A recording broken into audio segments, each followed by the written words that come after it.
ఖమ్మం శివారు వెలుగుమట్లలో ఇళ్ల కూల్చివేత వెనుక మంత్రులు ఉంటే వాళ్ళని బర్తరఫ్ చేయాలని బీజేపీ రాష్ట్ర అధ్యక్షుడు రామచంద్రరావు డిమాండ్ చేశారు.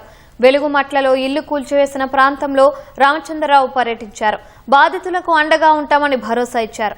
కనీసం నోటీసులు ఇవ్వకుండా దౌర్జన్యంగా రేవంత్ రెడ్డి సర్కారు పేదల ఇళ్లను కూల్చివేసిందన్న ఆయన ఇది ప్రజా ప్రభుత్వం కాదు, పేదల వ్యతిరేక ప్రభుత్వం అంటూ ఆగ్రహం వ్యక్తం చేశారు.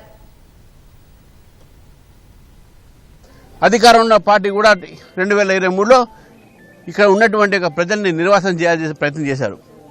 వాళ్ళు తప్పు చేశారు, వీళ్ళు తప్పు చేశారు. చివరికి ఎవరా అన్యాయం అయ్యేదంటే పేద ప్రజలు. ఇది పార్టీలతో సంబంధం లేదు, ఇది మానవత్వంతో సంబంధం ఉన్నది. కోర్టు ఆర్డర్ అంటే నమ్మకాలు లేవు.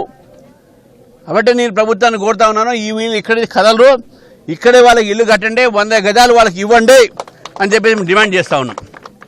పెద్దవాళ్ళే విల్లాస్లో ఉండాలి అనేది ఆలోచన మీ ప్రభుత్వానికి. అందుకే ఈ పేదవాళ్ళని ఇక్కడి నుంచి మీరు వెళ్ళగొట్టే ప్రయత్నం చేస్తున్నారు. లాస్ట్గా ఏంటంటే రవీంద్ర గారు చెప్తా ఉన్నాను, మీరు మీ మంత్రులు గడ్డపార్లు పారలు పట్టుకొని పేదవాళ్ళ ఇల్లు కూడా కొట్టకండి.